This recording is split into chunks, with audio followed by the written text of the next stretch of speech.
kekhawatiran itu nanti. Jadi saya minta mohon nanti memberikan tips untuk bagaimana mencegah kekhawatiran tersebut nanti.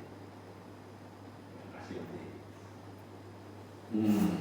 Ya, baik. Duduk biasa ya, Pak.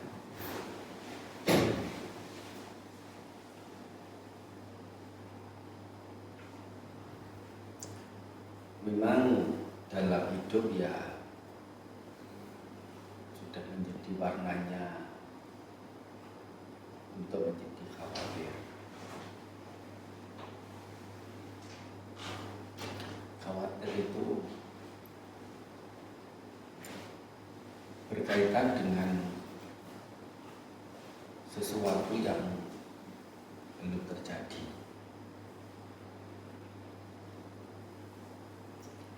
Ditambah dengan tentu target-target tertentu yang sering itu relatif tinggi, sehingga menambah kekhawatiran itu semakin kencang.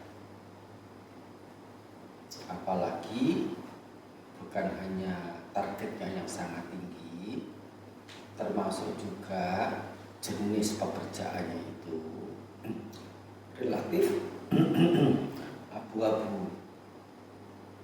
Artinya benarnya tidak benar 100%, baiknya tidak baik 100%.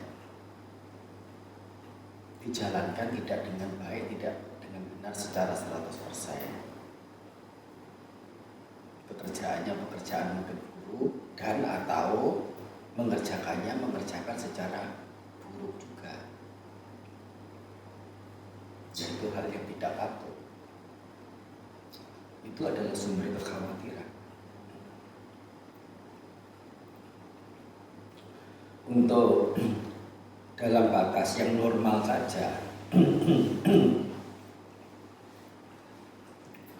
targetnya tidak tinggi-tinggi banget, pekerjaannya juga pekerjaan yang baik, yang benar, dengan situasi dunia yang makin labil, tidak menentu, berubahnya terlalu cepat. Ini memang menjadi persoalan baru bagi tidak hanya masyarakat kota saja, termasuk masyarakat pedesaan. Perubahannya sudah sangat besar. Dampak-dampaknya juga banyak. Orang mulai malas punya anak. Orang mulai malas berkeluarga. Soalnya beban yang terlalu berat itu hitung punya hitung merugi begitu. Sampai banyak ya homeless itu ya. Ya mereka dengan keluarganya tanpa rumah, pekerjaan tidak menentu, anak terlantar, tidak terjaga dengan baik, tidak terdidik dengan baik.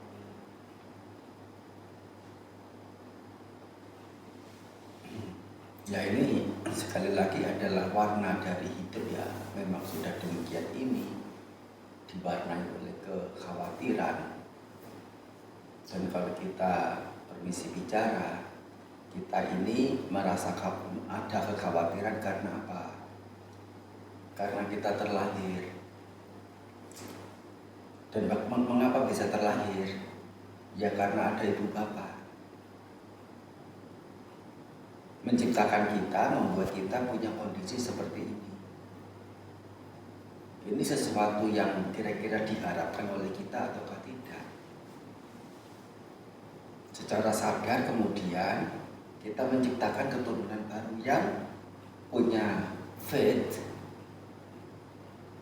punya nasib yang tidak jauh beda banget dengan keberadaan kita, yaitu diwarnai dengan kekhawatiran. Bagaimanapun hal-hal yang patut untuk dijadikan sebagai penyikapan adalah tidak terlalu terobsesi dengan masa yang akan datang. Lebih realistis adalah memperhatikan saat sekarang. Ini kan lagi ngetren, live now atau apa ya, the power of now misalnya, judul buku. Tapi kata the power of now, live now, live right now, itu juga perlu dipahami secara benar. Dimasukkan di sini salah satunya adalah jangan terlalu terobsesi, terlalu terpaku pada sesuatu yang akan datang yang tidak ada kepastian. Bukan berarti juga tanpa memperdulikan, tanpa memperhatikan, tanpa perlu ada harapan cita-cita, tidak juga. Tetapi harus dalam proporsi yang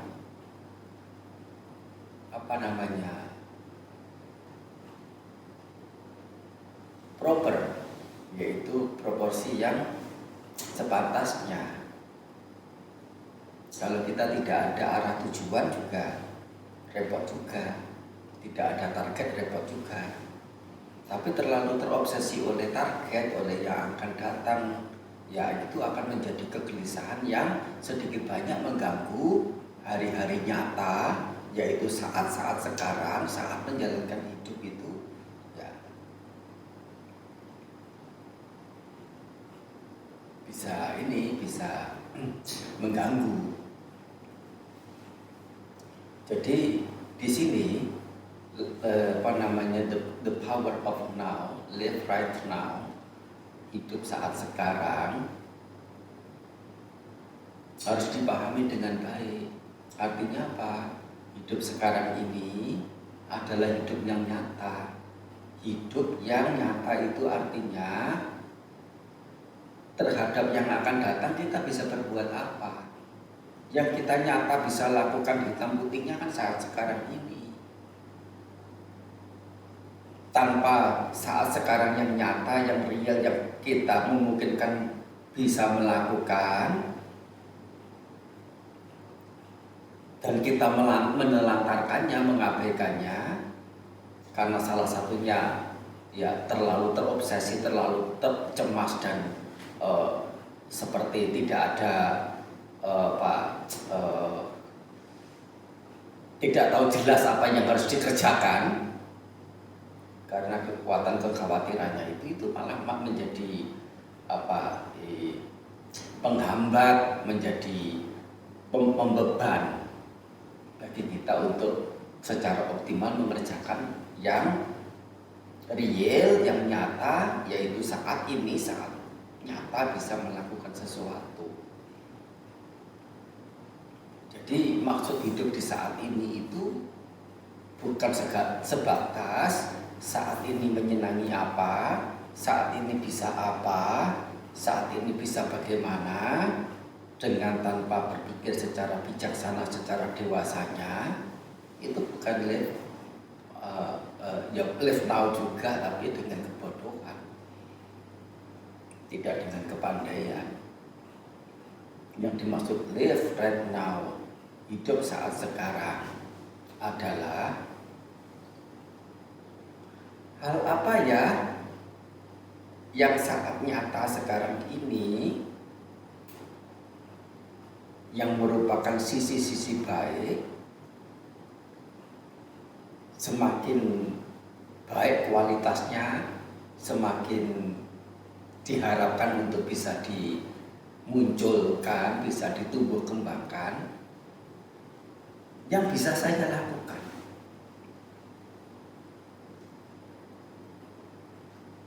ini harus dihafal kalimat ini, harus sering-sering diucapkan dalam hati.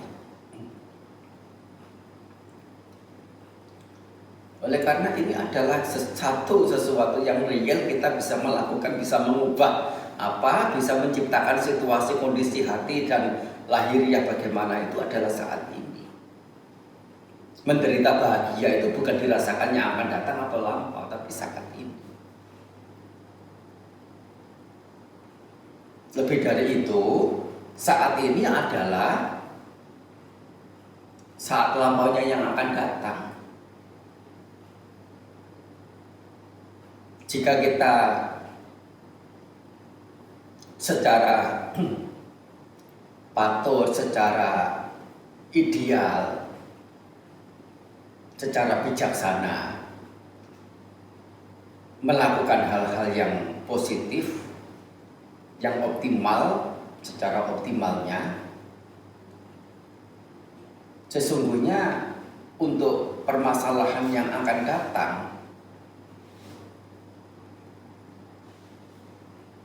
setidaknya bisa di-reduce, bisa dikurangi kekhawatiran kecemasannya. Meskipun tentu tetap ada. Tidak akan bisa bebas secara 100%, tetapi dengan apa yang kita lakukan dengan penuh pengertian, penuh keyakinan, dengan penuh semangat, ketelitian dan keuletan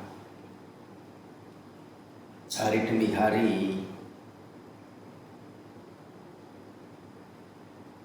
secara kontinu ada kualitas-kualitas baik yang lain, disiplin, tanggung jawab, komitmen dan sebagainya.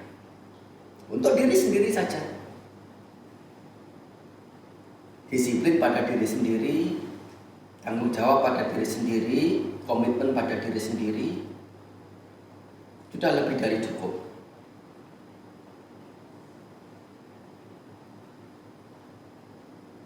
Dan itu yang akan menjadi petanda baik atau sebab baik bahkan untuk ke depan nanti bagaimana pengkondisian yang baik.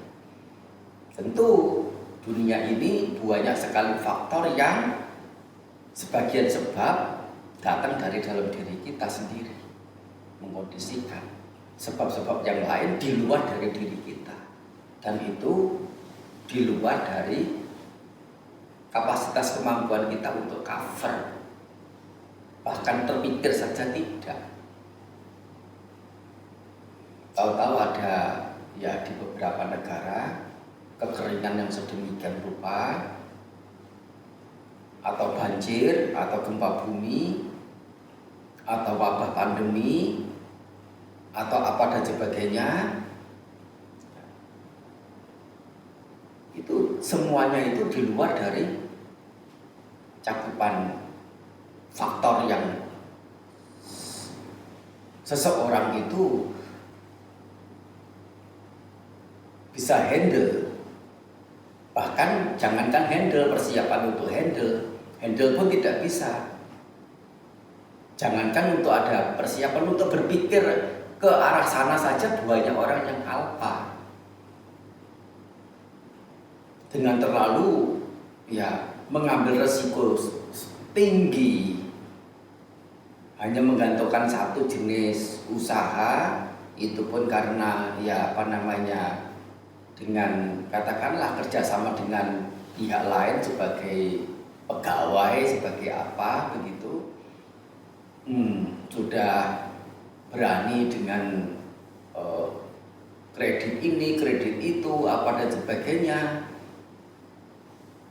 Termasuk juga memutar pinjam bank sana pakai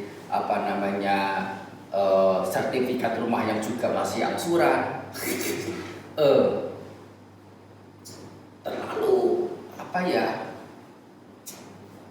Terlalu membebani diri dengan stressful dan kecemasan hari-hari, kekhawatiran hari-hari. Dan memang itu semua mengapa bisa terjadi, banyak sekali sebab dorongan. Ya pengen hidup nyaman, iya. Terutama sekali yang tidak kalah pentingnya, ya aku tidak mau loh dipandang temanku adalah ya tetap begini-begini saja. Mestinya aku juga bisa bisa dilihat oleh teman-teman sekitarku bahwa aku sudah menjadi sangguan.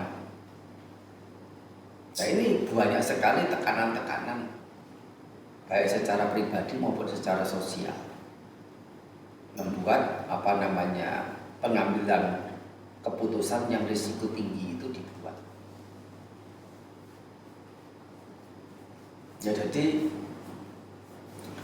kembali bahwasanya hidup saat ini bagaimana, bukan asal juga hidup saat ini apa yang bisa dinikmati, bukan sebatas itu, tetapi lebih ke arah hal apa yang baik, yang paling optimal yang bisa saya lakukan untuk di saat ini, karena saat ini adalah saat yang real, saat yang nyata, saat yang praktis dalam secara nyatanya itu bisa mengubah, baik mengubah saat ini maupun mengubah saat mendatang. Namanya pengkondisian. Dan tetap juga dengan kebijaksanaan, dunia penuh dengan risiko. Kehidupan manusia tidak ada ketentuan, tidak ada kepastian. Hidup itu sulit. Ijo manusia pati labu, kicang manusia jiwitang.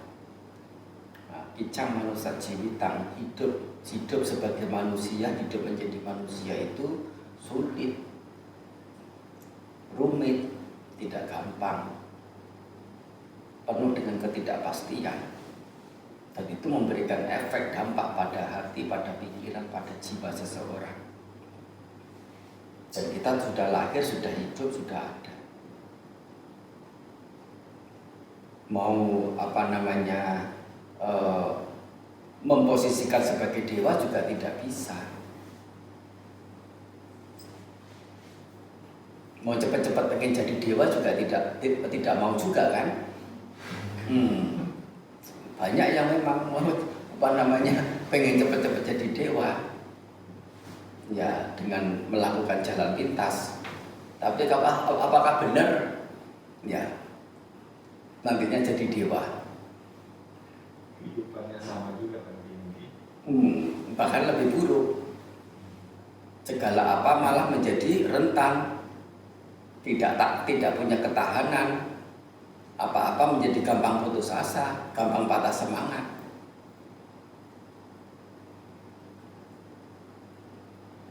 Nah, jadi setidaknya itu mereduce risiko untuk memunculkan kekhawatiran. Kita tidak bisa bebas secara total. Dan yang penting di situ adalah kuncinya hidup, ya. Di saat ini artinya apa? Itu memang Sang Buddha juga mengajarkan. Hiduplah saat ini. Akan datang tidak pasti. Yang lampau juga demikian. Jangan sampai terlalu terpaku dengan yang lampau. Sesuatu yang ada di saat sekarang ini muncul hanya sekejap, setelah itu kejap berikutnya itu adalah lampau dan tidak bisa dipegang, dicengkeram,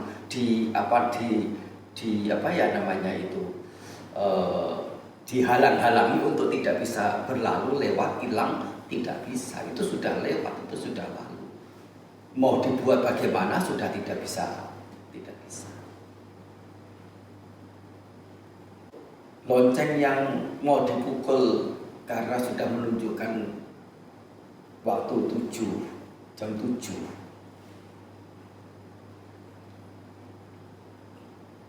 Orangnya ini lengah karena mikir apa, karena dengar suara apa, karena berbicara dengan siapa, mukulnya kelebihan 1.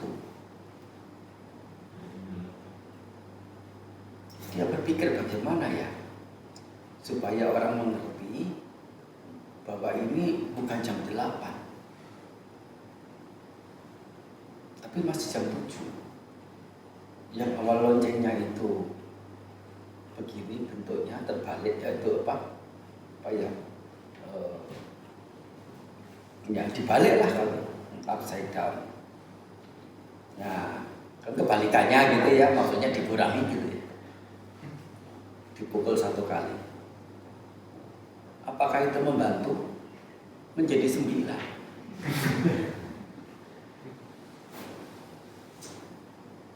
Yang tadi saya anggap tidak ada, semoga dianggap tidak ada. Pukul lagi 7 kali, menjadi 16. Menjadi berapa? 8 tambah 7 berapa? 15. Mau diapakan? Yang sudah dilakukan bagaimana? Nggak bisa diapa-apakan. Dan sudah lewat, dicengkeram juga tidak bisa, digenggam juga tidak bisa. Bagaimana bisa terpaku dengan yang lampau, sesuatu yang sudah lewat. Dan sesungguhnya saat ini adalah free will, saat ini adalah chance, saat ini adalah occasion. Peluang, kesempatan, celah untuk melakukan apa yang kalaupun yang lampau buruk sedemikian rupa, seburuk apapun, let it go. Mulai hidup baru apa? Mulai saat sekarang ini. Setiap hari selalu punya prinsip, ya hidup baru. Oleh karena setiap saat adalah hidup saat ini. Saat ini punya kebebasan dalam melakukan sesuatu dan tentu dilandasi, didasari dengan kecerdasan, kepintaran, kepandaian, kebijaksanaan. Dari mana itu semua? Tentu kita bergantung pada para bijaksanawan. Sang Buddha salah satunya, dengan menumbuhkan keyakinan, menumbuhkan semangat dalam menjalankan ajaran beliau, dari mendengar menjalankannya. Dan ini bukan berarti kehidupan waktu-waktu yang lampau itu dilupakan sama sekali, juga tidak. Dalam batasan tertentu kita perlu mengingat,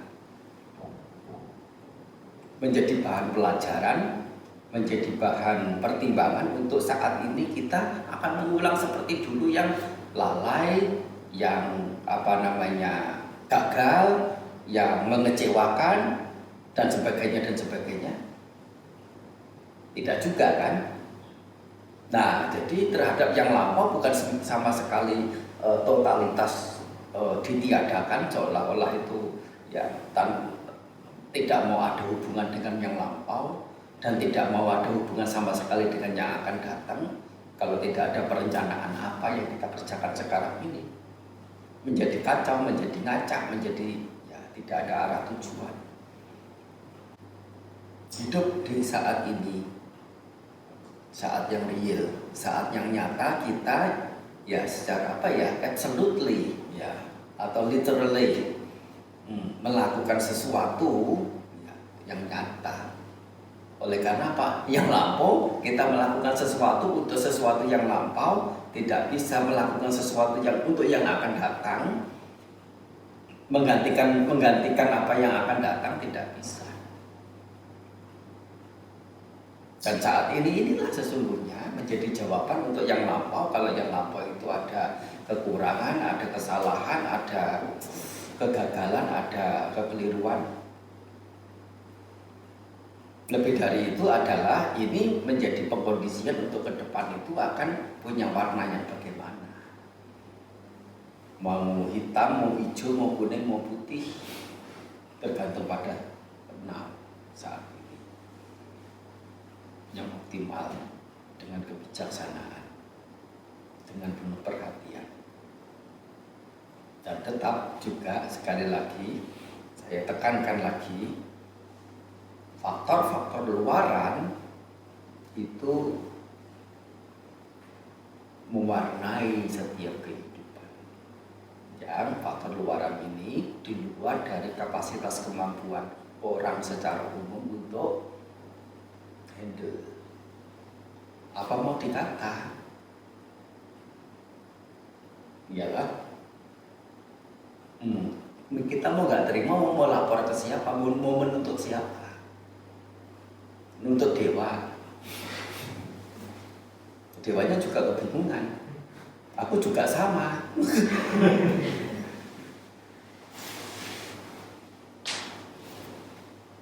Ya.